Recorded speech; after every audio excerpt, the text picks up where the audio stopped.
Hey friends, welcome back to Queer Gravel. Today I'm going to tell you about my brand new Revolt X.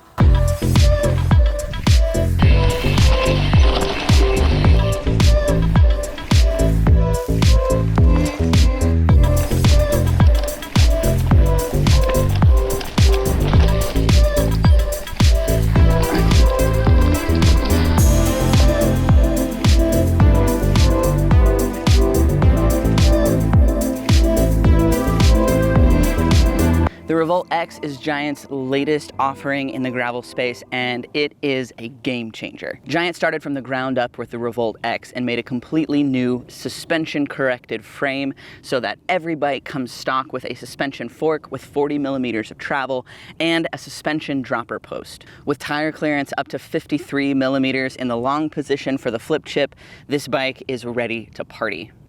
All of the Revolt X frames are 1x only, and they come stock with SRAM drivetrains. My bike, however, has been upgraded to GRX Di2 from Shimano, so I'm running the 1x system with a 40-tooth chainring and 11-42 in the rear. This colorway, which they call Misty Forest, is the Revolt X Advanced Pro 2, which is the entry model for this bike. But as you can tell, I've made some serious upgrades. The first of which being the drivetrain moving over from SRAM to Shimano GRX Di2, so still have that electronic shifting, but I get the benefit of a much longer battery life and these levers that I absolutely love. The next big upgrade I made was swapping out the RockShox Rudy Explorer fork for the Fox 32 taper cast. Both forks have the same amount of travel, but this Fox fork comes with a lockout and that beautiful Kashima coating. The dropper post is Giant's proprietary dropper/suspension seat post, so there is about 40 mil of suspension in the seat post, and it really makes a difference riding over rough terrain. I swapped out the Giant D-Fuse handlebars for the Redshift kitchen sink bars.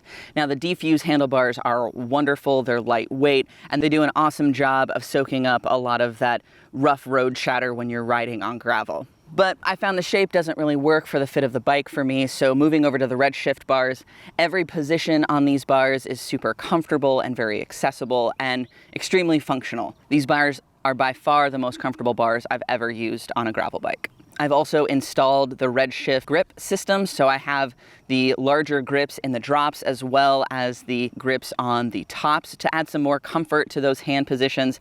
And I have to say, for somebody who usually doesn't ride in the drops, I can stay in these all day, and the tops are super comfortable when I'm climbing. Now, of course, suspension on a gravel bike might not be for everyone, but it is absolutely for me.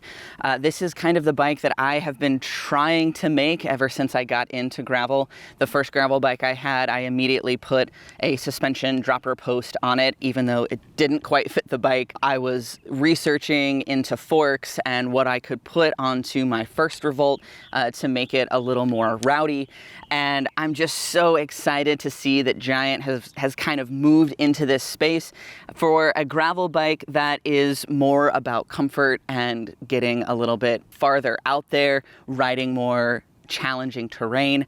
And I am so excited to push this bike to its limit.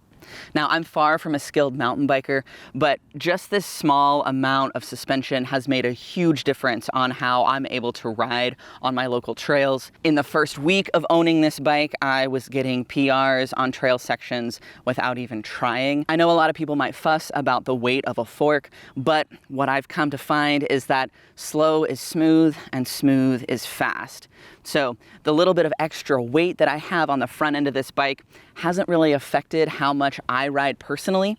Now, if I were doing a lot of road rides, that might be different, but since the majority of my riding is either trail or gravel, or at best mixed surface, this bike is really perfect for what I want to do. My first ride on the bike, I did 40 miles with the Austin Gravel Collective, and afterwards I had next to zero fatigue in my hands, neck, shoulders, areas that are pretty tense after that many miles on a standard gravel bike.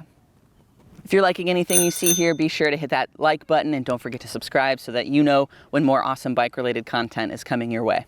Now, opinion on this bike might be mixed, but I have to say this is absolutely the gravel bike for me, and I'm super excited to see how far I can push this bike and what I'm able to do with it. Now, admittedly, if you're out there trying to be a pro gravel racer, the extra weight might be a serious downside. But considering that the vast majority of gravel riders aren't trying to go pro, I think a lot more folks would actually have a lot more fun on a bike like the Revolt X. Well, that's my first look at the Revolt X. I've been riding this for about 3 or 4 weeks now, and I have to say I'm absolutely in love. You'll be getting more updates as I change out gear and take this on more adventures. So be sure to hit that like button. Don't forget to subscribe, and I'll see y'all in the next one.